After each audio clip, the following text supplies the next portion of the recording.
it's great to welcome you back as we're continuing this series that we're doing on the American Constitution. I'm calling it The Roots of the American Constitution because that's one of the principal focuses we've had, but of course we're also interested in the basic content of the Constitution and the ways in which it's been applied and, in my opinion, sometimes misapplied down through the years since its original inception. We're going to be coming this time to another detail that's part of the Fifth Amendment and then skipping ahead to the 14th Amendment. Obviously, I'm not trying to cover everything comprehensively. I'm trying to really focus in on those areas that have been something of a controversial point or an important area, areas where really we should be very well informed as citizens of this country, as Christian believers who want to do the right thing for our country as well. And so we're thinking in those terms as we're going along. So we're going to start, again, as I say, with a little detail that's connected to the Fifth Amendment. We didn't get to it last time, but it's important and needs a separate conversation, which we're going to take up right now. But before we get started, let's just have ask God's blessing on this time together. Our Father, we're grateful to you that you give us the opportunity to reflect on our own history, reflect on the great thinkers that went into the construction of this document that we call the Constitution.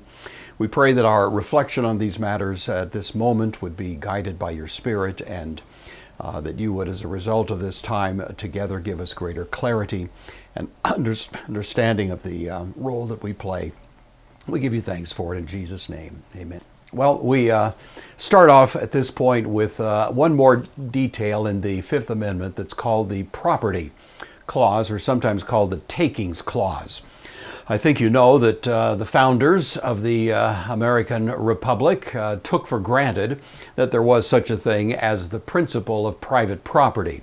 They got that idea, of course, most immediately from John Locke, who was an heir of the Puritan tradition. The Puritans had universally taken for granted the idea of private property, and really every major branch of the Christian movement down through history has really had no quibble at that point. They've had certain little dissenters, you might say, kind of minority reports occasionally arguing for more of a communal approach, but by and large that has been a tiny minority, and by far the vast majority of people who've been in the Christian tradition, as well as many other traditions, have understood the idea of private property. We're not surprised at that because manifestly that's the biblical assumption and outlook. You think about the instruction, both Old and New Testaments, that we encounter, and again we find principles related to the assumption of private property. The eighth commandment of the Ten Commandments says, "Thou shalt not steal." Well, of course, stealing is an irrelevant idea if there's communal property. If nobody owns anything, or if the state owns everything, then the whole notion of stealing becomes a non sequitur. You think about the principle of giving throughout the Bible, both Old and New Testaments. Well, giving doesn't make much sense unless you've got something to give, which once again stands for the notion of private property. The Apostle Paul condemns stealing, and he says, "Let the one who stole steal no more, but rather let him labor, working with his hands, so that he may have something to give." And the idea of productive labor producing an acquisition of property that gives us the capacity to serve God by that means as well as others is certainly just shot through the Scripture. So at this point we're on safe ground biblically, and certainly the Reformers affirmed this, and the framers of the Constitution had no particular objection to it. They were agreed as well that these rights to property were part of a broader complex of rights that were inalienable. So when John Locke would say life, liberty, and property were part of that which had been entrusted to us by God himself, the founders of the American Republic didn't have any quibble with that whatsoever. They affirmed it. They took that for granted, and indeed used that very language repeatedly in their own writings about it. Experiments in history that have tried to repudiate the idea of private property have invariably and predictably wound up in a state of utter chaos and confusion, a malaise, of course, a loss of incentive. All of these are the negative effects of a denial of the idea of private property. So when we come to the Fifth Amendment, we find that among many of its other provisions is a provision related directly to the notion of private property, namely quote, "Nor shall private property be taken for public use without just compensation." So private property cannot be taken by the state unless there is a provision of just compensation. This, of course, says a couple of things. It says in some cases the government can take your property, you know. If they want to build a freeway and your house happens to be in the way, then the government can, through a transaction called eminent domain, take possession of your property, but the requirement is that there be just compensation. This is founded on a couple of principles. One, that the property must be taken for public use. That is to say, it has to be something that the government is saying it needs in order to provide services to the public. And of course, most importantly, there's a requirement that the government pay you fair market value.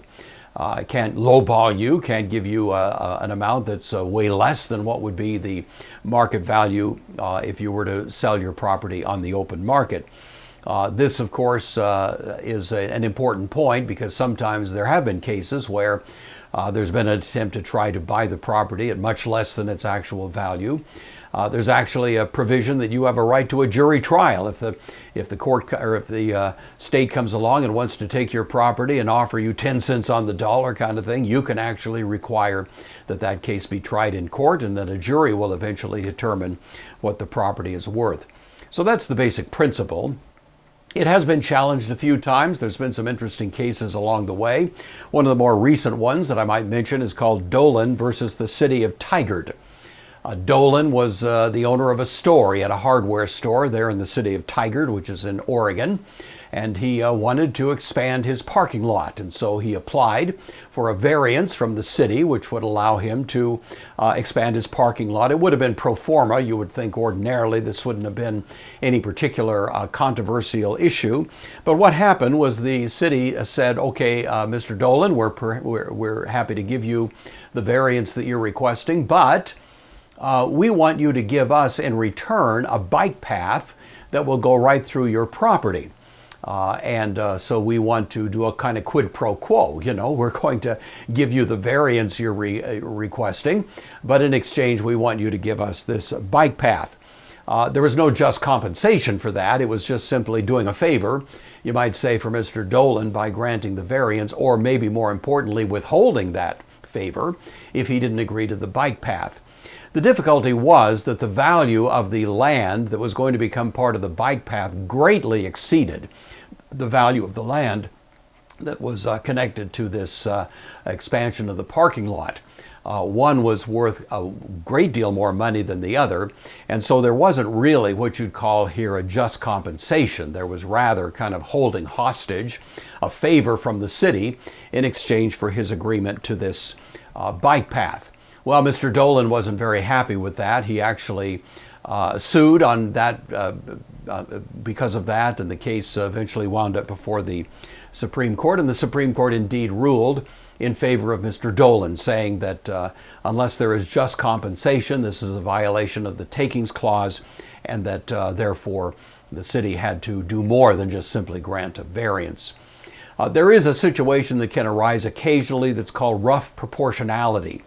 If the value, for example, that Dolan had been asking for in terms of the expansion of his parking lot had been roughly proportional to the value of the bike path that was proposed to go through his property, then it would have been legitimate to simply do an exchange. It's called rough proportionality, and in that case the court will permit it. But again, it's not without compensation. It just happens that the amount being offered by the one is comparable to that which is being offered by the other. But ordinarily, just compensation translates into dollars, dollars that are based on what is the fair market value at the time, at the place.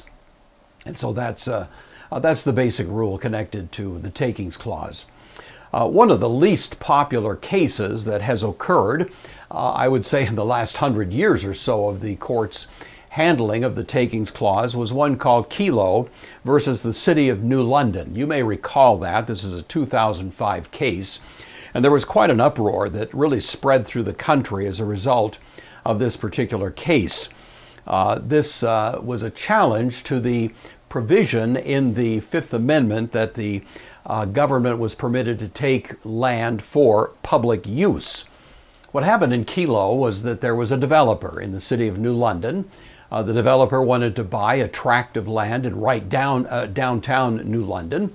He wanted to develop it, and of course it would become a source of very significantly increased tax revenue to the city if he were successful in doing so.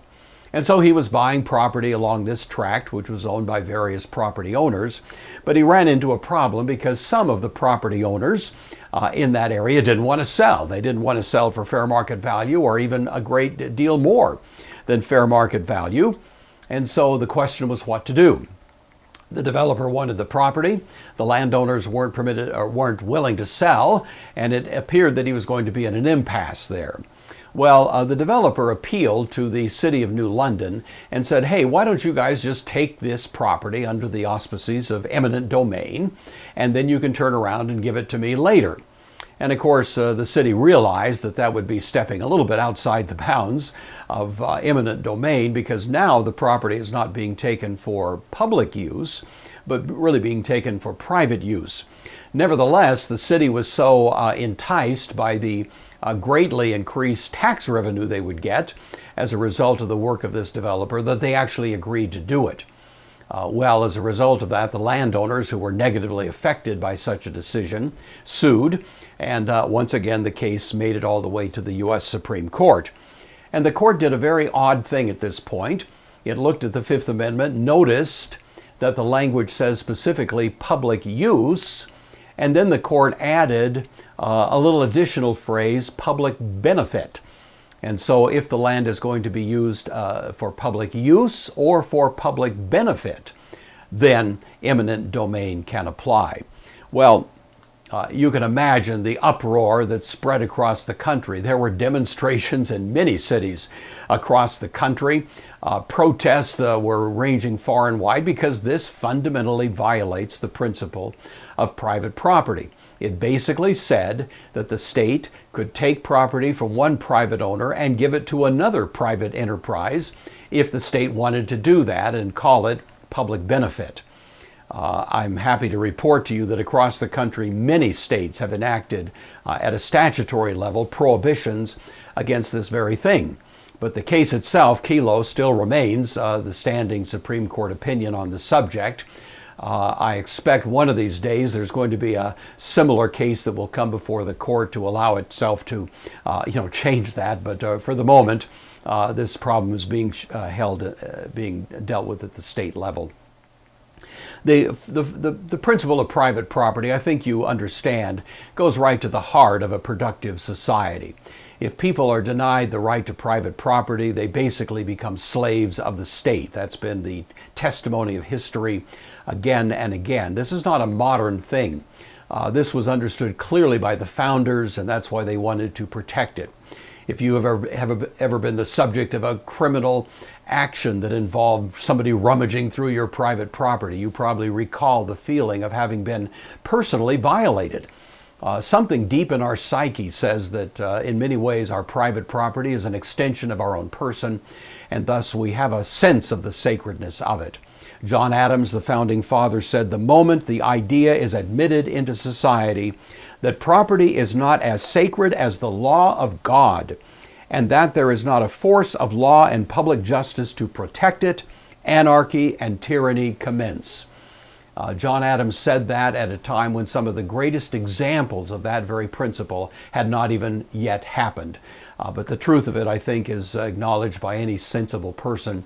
And so we're happy that the Fifth Amendment includes that particular provision.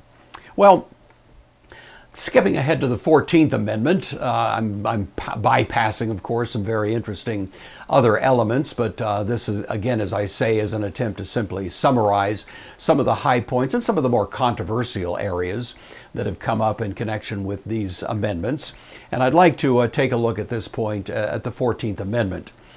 You know that the 14th Amendment was enacted along with two others, the 13th and the 15th, after the Civil War. It represented an attempt to try to remedy some of the abuses that were quite conspicuous, and this was the opportunity after the Civil War to try to provide some kind of correction to some of these earlier abuses that were related to slavery and so on.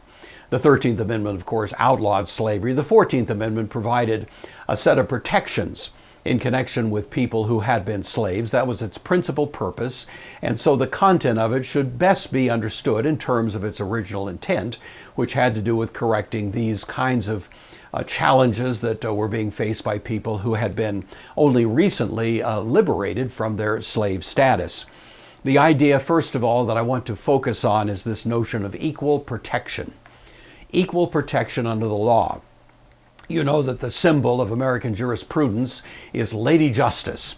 And Lady Justice, of course, is blindfolded because the imagery there is supposed to say that no matter who is standing before her, whether it's a person of great importance, of wealth, of influence, and so on, or whether it's somebody that virtually has no influence at all, Lady Justice doesn't want to know and doesn't really care, because her job is simply to administer justice equally, and that's really the principle of equal protection under the law. If some people get special status, if because of their political bias, they're given all kinds of additional benefits that others with a different political outlook enjoy, then of course you have a deep violation of the principle of equal protection. And that is exactly what this principle here in the 14th Amendment was intended to address. Equal protection under the law really represents a cornerstone of Republican governance.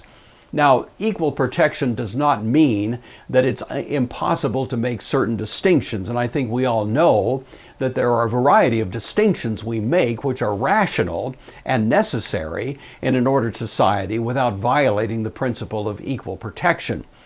You think, for example, that in most places an 18-year-old can vote, but a 17-year-old cannot.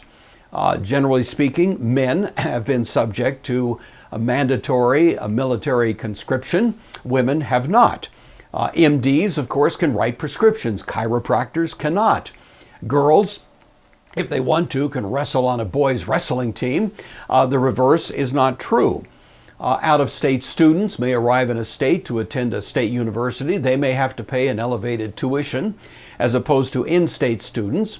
All of these represent occasions when there's been a distinction that's been made, and yet none of them have been regarded as a violation of equal protection, because you see there's a rational explanation for each of them.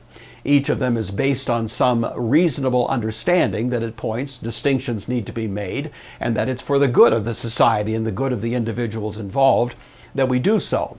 The requirement, however, is that if we're going to make such distinctions, they can't just be whimsical. They can't be driven by political bias. They can't be arbitrary. As was stated trenchantly in Northwestern Mutual Life Insurance versus Wisconsin, quote, "The classification may not be arbitrary and must rest upon real differences. Subject to these qualifications, the state has a wide discretion." Well, of course, anytime the state has any discretion at all, you want to be careful.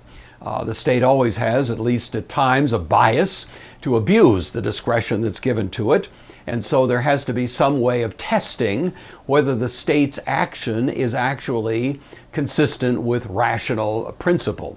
And to accomplish that, the court has actually developed what are called 3 levels of scrutiny. 3 levels at which attempts by the state to classify people, to distinguish them by various means, will be scrutinized by the court to see whether or not such distinctions actually add up and represent any kind of consistent application of the principle of equal protection. So the 3 levels of scrutiny are, first of all, strict scrutiny, followed by mid-level scrutiny, and then minimum scrutiny. All right, so those are the 3 levels. Strict scrutiny involves a situation where the state is held to a very high standard. In other words, its attempt to distinguish people, to separate them into classes, is going to be given a very close and careful examination by the court. Generally speaking, very few attempts at classifying people will fall under the heading of strict scrutiny. The most important example of this would be race. Sometimes creed has been incorporated. Beyond that, not too much. The idea of race discrimination is probably the one that is most legitimate, because that was precisely what drove the enactment of this provision at the time of the ratifying of the 14th Amendment. That was the primary purpose for the Equal Protection Clause, to make sure that people who had formerly been slaves were not going to be subjected to unequal treatment under the law by virtue of that former slave status. Mid-level scrutiny has generally only applied to a very small class of situations. This is where the claim to make a distinction by the state is going to be given some judicial oversight, but there's going to be more flexibility. As a general rule, this has been the standard that's been applied to gender discrimination.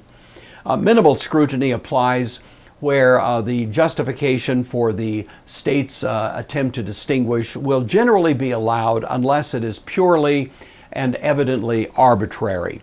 I will tell you that when cases where the state has made a distinction are subjected to minimal scrutiny, by and large, the state always wins. Not always, but for the most part, the state wins because, of course, at this point, minimal scrutiny would say that what the state is doing is, generally speaking, going to be permitted without a great deal of resistance by the court. The area of equal protection that's been by far the most litigious, the most complicated, the most difficult has to do with race, the first of those categories that I mentioned to you earlier. And at this point, we look at the history of the Supreme Court and we say that really at best, the way in which this rule has been applied has been a little bit spotty. We have some of the most embarrassing cases in the history of the Supreme Court which have been related to race. I think probably the most infamous of them, the one you've all heard of, would be the case of Dred Scott versus Sanford.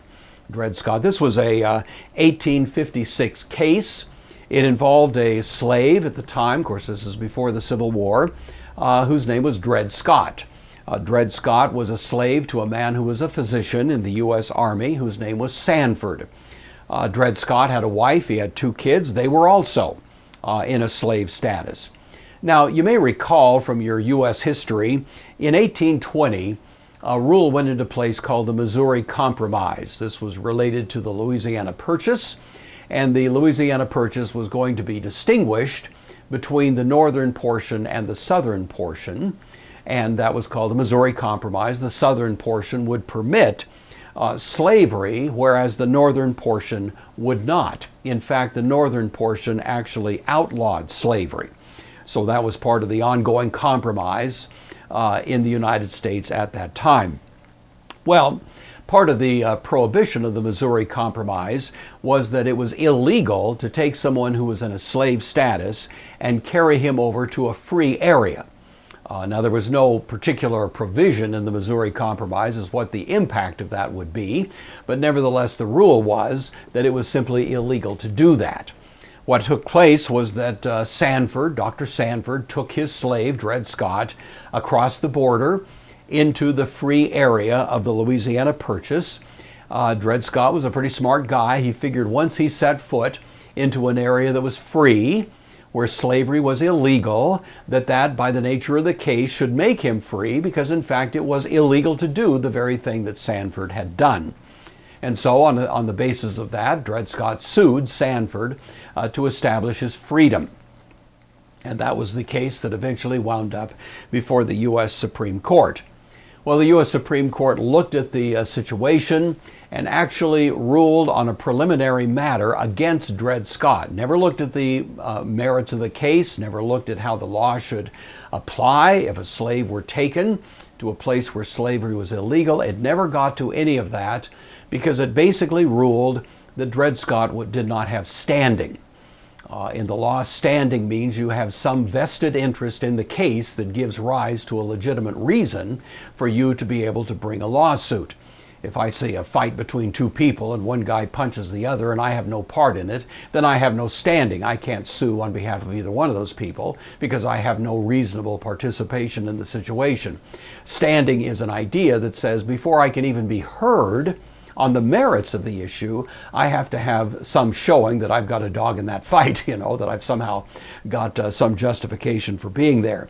Well, in Dred Scott, the court ruled that Dred Scott did not have standing, you see. So it basically preempted the whole issue of the legality of what Sanford had done, because it said basically that Dred Scott was not a citizen of the United States, and therefore he did not have the legal right to bring a suit in the first place. It's a remarkable decision, a really tragic decision on the face of it, but it was the holding of the court at that time in 1856. Just to add insult to injury, the court also ruled that no slave or descendant of a slave could ever be a citizen of the United States. It was really one of the most remarkably horrific decisions we can possibly imagine. And in terms of embarrassing Supreme Court cases down through the years, Dred Scott has to be right at the top of the list. Well, it wasn't more than 10 years or so later, of course, that we have the Civil War is resolved. And of course, the North won, and following the Civil War, several amendments were attached to the amendments of the Constitution, including the 14th Amendment, which was essentially an attempt to overrule once and for all Dred Scott. And it provided, among other things, that any person who was born or naturalized in the United States was a citizen automatically. And so that, of course, was a way of saying every slave that had been a slave in the United States, born in the United States, was a citizen of the United States.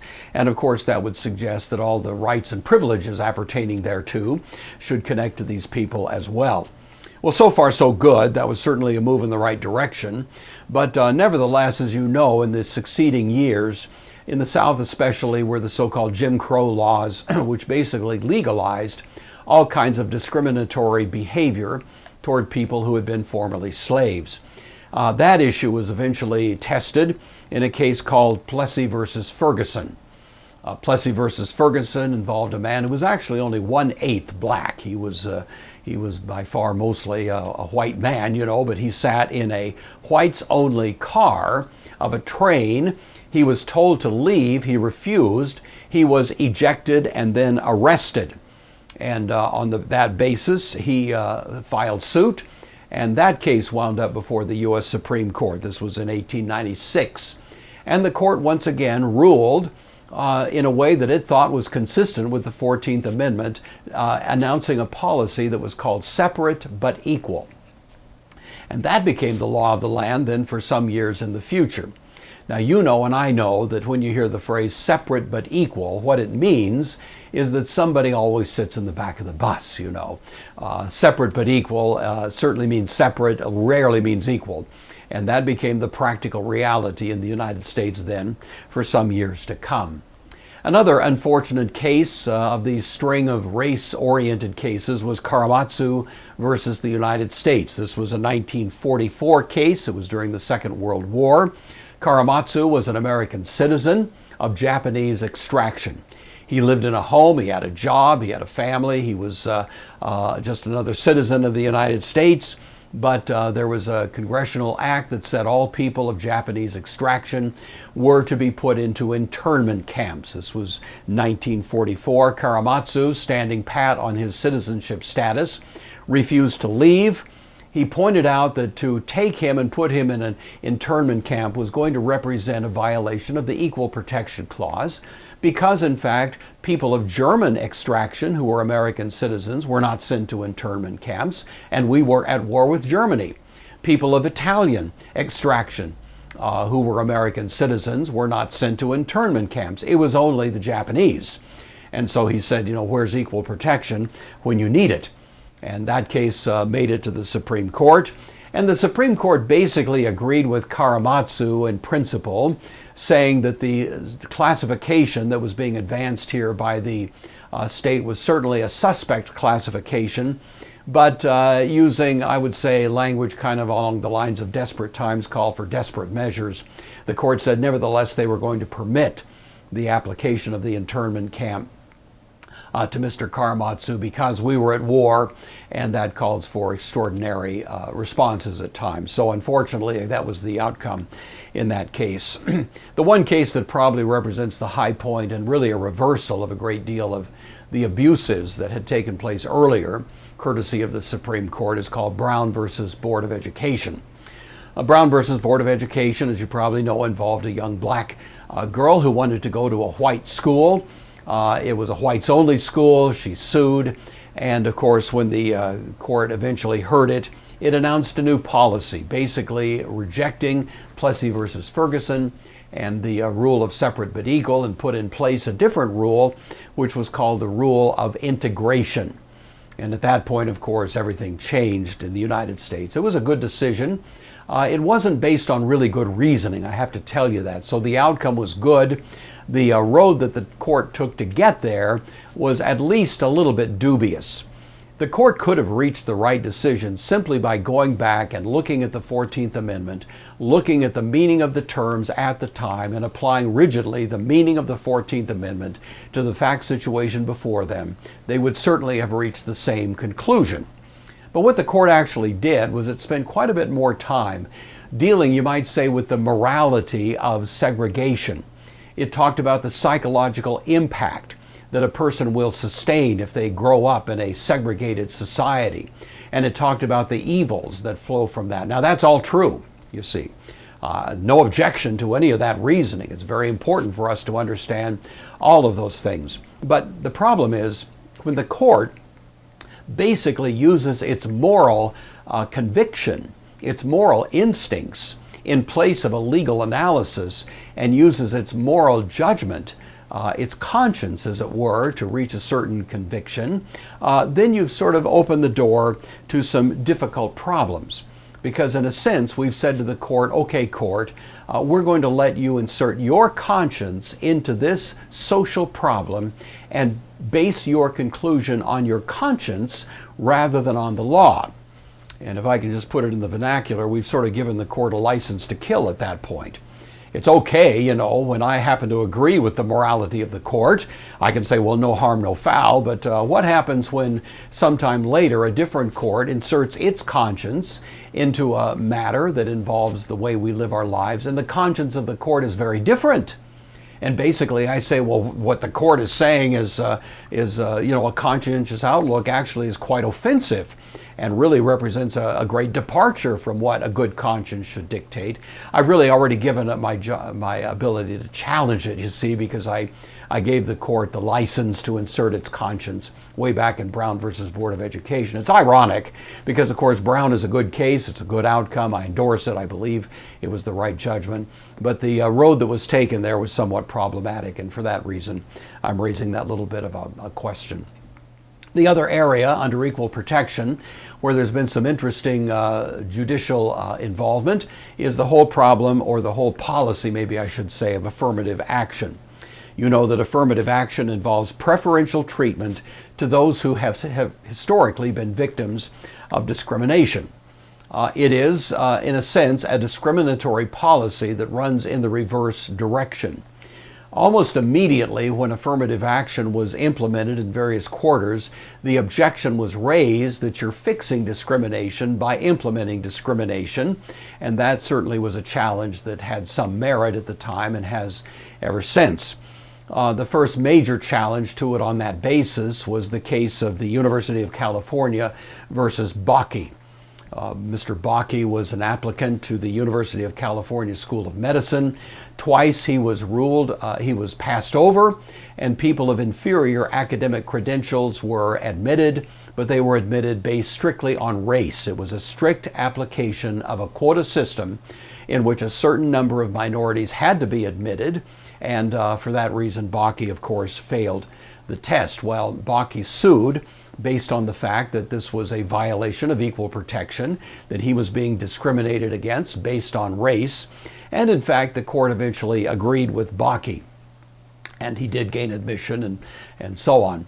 But the court did leave a little bit of a less than firm rule at the point. The court allowed discrimination based on race under affirmative action policies as what it called a soft factor. So firm quotas, rigid quotas, were rejected, but the idea that it could be one of several factors was allowed, and that has been, from that time on, really the principle that's applied. So affirmative action hasn't been fully eliminated, but its application has been somewhat limited since that time. All right, well, the last area that I want to look at under the 14th Amendment for our presentation this time around has to do with abortion rights, which again was developed based on a certain reading of the 14th Amendment. The question is, does the 14th Amendment create a constitutional right to abortion? Of course, the case that basically established in the opinion of the court at that time, 1973, was the case of Roe versus Wade. The case of Roe versus Wade focused on the word liberty. No one can be deprived of life, liberty, or property without due process. And then the court used the idea of substantive due process, which we've talked about before, to incorporate into the word liberty certain provisions of the Bill of Rights. The provisions of the Bill of Rights that were incorporated had to do with privacy. For example, a reasonable expectation of privacy under the Fourth Amendment, and various others were cited as creating this idea of privacy. That still didn't quite get the court there, and so then the court spoke of emanations and penumbras related to privacy, and on that basis, in a very thin piece of legal reasoning, it came to the conclusion that there was a constitutional right to an abortion, which I think you would have to say, I think even people who disagree with my position right now would have to say, would have been shocking, to say the least, to the Founding Fathers to hear that the Constitution, or the 14th Amendment in this case, would contemplate an actual constitutional right to an abortion. But that was the reasoning. The case of Roe versus Wade, I've read it several times. In fact, I used to assign it as reading in class I taught in political theory. And generally speaking, if you read it, you realize that a lot of the case is really quite good. It represents a rather expansive summary of the history of abortion and infanticide throughout the ancient world and down through history. It noted that a great deal of the ancient world took infanticide and abortion absolutely for granted. In spite of the Hippocratic Oath, which specifically repudiates the practice of abortion, the common practice of the ancient world was not only to do it, but to think very little of it. Human life at the time of birth was considered to have virtually no value. The parents had absolute rights to simply take the child, leave it outside, expose it to the wild, and that would be the end of that problem. And the court does do a pretty good job of summarizing that and making it at least part of the foundation for its reasoning. The court also acknowledges that the Christian movement, which began in the first century, it didn't take the Christian movement long to recognize the appalling abuse that is connected with this particular practice. And in fact, it's well documented that by the early 2nd century and thereafter, Christian people would go out into the highways and byways looking for such children that had been abandoned and left to the wild, and they would take them in and rear them in their own homes and give them a life that they never would have had otherwise. That continued to be a growing sort of view of things in the period until finally under Constantine, infanticide, abortion were both made illegal. The case of Roe versus Wade spent a lot of ink, looking at ancient practice, much more ink, I might add, than it spent looking at what was the view of the people that wrote the 14th Amendment in 1868. And so the court upheld this right of abortion based on liberty, a certain reading of, and really expansion, a rather dramatic expansion of the meaning of liberty, and it, at the same time, virtually gave no attention to the meaning of liberty that would have applied in 1868. Maybe even more distressing, it didn't look at a deeper question, which is very much a part of the 14th Amendment, namely the definition of a person. And really, that's the critical question that was really simply almost ignored in the case of Roe versus Wade, is how do we define a person? Because if in fact we reach the conclusion that a person includes somebody who is an unborn child, then of course we have a different principle in the 14th Amendment that kicks in, because it says no person may be deprived of life, liberty, or property without due process. And in fact, this is precisely what's happening. We're denying a person the right to life without due process. So what would be the view of a person in 1868? Well, the first place to go is simply look at the language of the 14th Amendment.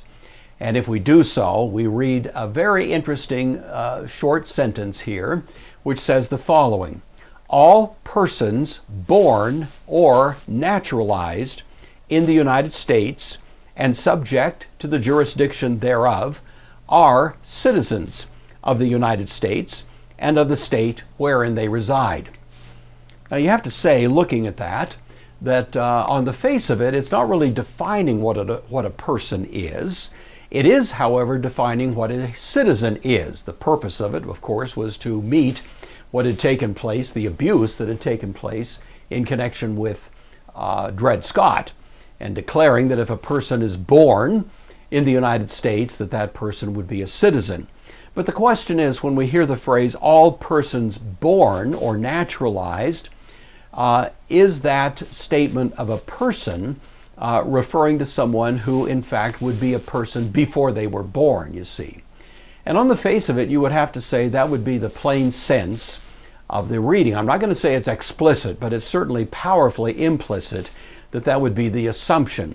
If I say a person is born, then the natural assumption would be that the person was a person before they were born. Something happened when they were born, but it wouldn't be saying that they became a person when they were born, or the phrase all persons born doesn't quite make a lot of grammatical sense.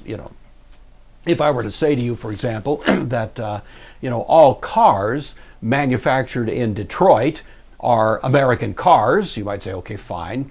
But then if I said all cars manufactured in London are not American cars, you would say, okay, fine, that's obvious. But what if I said to you all cars manufactured in London are not cars? Well, wait a minute, that goes a little beyond the sense of the statement, doesn't it? I'm assuming it's a car. The question is, what is its class as a car? Is it American or is it not? By the same token, when I say all persons born are citizens, then you would say that the person is probably a person before they were born, but now their status has changed as to the question of citizenship. That would be the plain sense of it, at least. And that's probably the way it should have been construed when the 14th Amendment was considered at all.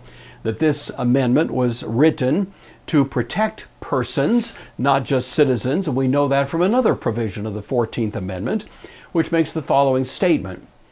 Now I want you to notice here both the word citizen and the word person. They're both used, but they're used independently to refer to two different classes of human beings. So we have no state shall make or enforce any law which shall abridge the privileges or immunities of citizens of the United States. So if you're a citizen, you're entitled to the privileges and immunities that are connected with the Constitution, a term of art which is used in the Constitution. Then it continues and says, no state shall deprive any person of life, liberty, or property without due process of law. Manifestly, a person is something other than a citizen. Now, it may simply be someone here who is of a different citizenship who's visiting us, that could be. But the fact that it's also used earlier, all persons born, would suggest that it would also include people in terms of their prenatal status, that status that they had before they were born. Again, we have nor deny any person within its jurisdiction the equal protection of the laws. Well, my point is here, if we simply look at the plain language of the 14th Amendment, it would be very hard to construct an argument that's very credible in favor of the pro-choice view, at least as to the nature of a person and the rights that attach to that. But we can not simply cite the language of the 14th Amendment. We can also ask the very pertinent question, what was the definition of a person in 1868? When the 14th Amendment was enacted, because indeed to ask questions, what is the definition of terms that are used in a statutory or constitutional provision, is a legitimate inquiry that should be made. So when we ask the question, what do we learn? Well, it's not hard to find out. We know that, for example, in the late 1700s and early 1800s, a child was considered alive at quickening. That was a common view. Now, of course, medical science has helped clarify the situation some, but of course you know that at the time when a woman who was expecting a child felt that child move within her, that was generally viewed as a sign that the child had come alive. You know, that was the notion. We know more than that today, but the point is, at the time, quickening was the moment when this unborn child was considered to be a person and would acquire the rights that would be attached to personhood. In fact, so much so that in 1857, and this was admitted, by the way, expressly in Roe versus Wade, the destruction of a human life in abortion was called, quote, the destruction of human life. That's exactly the phrase that was used. Before 1868, 30 of the 37 states that constituted the Union at the time had significant bans or actually outlawed outright the practice of abortion. And Roe versus Wade frankly admits that. It admits there was no recognized liberty to abort an unborn child in 1868, that would have been an anomaly of extraordinary proportions if it had been presented to the framers of that amendment. The unborn child was considered to be a person for purposes of protecting life at that time. Well, what was the logic of Roe versus Wade to reach a different conclusion? Well, as I say, it was to import into the Liberty Clause a certain set of values and assumptions that probably would have been a big surprise to the framers of that amendment. And then the court relied on certain cases that were kind of a patchwork, actually 9 separate cases, none of which had to do with abortion, but had to do with ideas of privacy or an expectation of privacy, and so on, and used that, of course, to extend its logic to the idea of a constitutional right, an inherent constitutional right to abortion. In addition to that, the Supreme Court actually said, and when I've read Roe versus Wade, this has always been the line that jumped out at me almost more than anything else. The court acknowledged it did not know when life begins. It did not know when human life begins. It didn't know. It frankly acknowledged it. It sort of begged off saying, hey, theologians and philosophers have been debating this for years. Who are we, Supreme Court justices, to make a decision on that point? So the court actually announces it doesn't know when human life begins, but then it reaches a conclusion that says we can eliminate what may be human life under a constitutional right that we've announced here in connection with the 14th Amendment. I used to illustrate this when I taught this to high schoolers. I said, you know, let's imagine that I roll a big black box into the classroom today, and it's big enough, and I say, okay, everybody, there may be, we don't know, but there may be a human being in that box. And then I would offer $10 to anyone who would like to come up, take a gun, and shoot some holes through that box. And of course they would all laugh, you know, well, you know, they're not going to do that because there may be a human being in there. And I said, okay, hey, I'll offer you $100 or $1,000. How about $1 million? Nobody was willing to take me up on that offer because they all knew that if there was a human being inside that box, that the act of shooting bullets through that would be an astronomical injustice to that person. It would be a criminal act, and so on, and it would subject them to legal exposure that would greatly exceed any value they might receive by money that I offered to them. And so it was not a problem for them at all. And yet, you see, that's precisely what the court did here. It said, we don't know when human life begins, but we're going to nevertheless gratuitously allow that there's a constitutional right to an abortion, even in connection with this, which is basically an unknown, namely what is in that womb of that pregnant individual. So the court reached that conclusion. Basically, it wrote a statute. It's written very much in a statutory kind of framework. It imposed it on all the nation. Oddly enough, a great deal of Roe versus Wade could have been written by a pro-life person. Would have been no objection to it, but the conclusion reached was a shocking one, I would say, at best. Personally, I think you know I'm very happy that recently the court has overruled Roe versus Wade, kicked the issues back to the states. It hasn't made a ruling either way in terms of an affirmative legal response. It simply said that we have 50 states, and 50 states are going to have to haggle this out politically, which is really a much more appropriate forum in which such a debate should take place. All right, well, that's going to do it for this time. Appreciate your attention to these matters. We're just looking at some of the more important elements that have been part of our constitutional history. I'll just say this, we have one more installment that we're going to make in this series. It's going to be 2 weeks out. If you're following this in real time, then next week I'm going to be out of town, I'm going to be indisposed, but 2 weeks out, we should be able to make the last installment in this series on the Constitution. And I sincerely hope that you'll be able to join us at that time. And until then, I pray God will bless you and that you'll continue to be able to gain benefits from this study of the Constitution. And until then, we'll see you next time.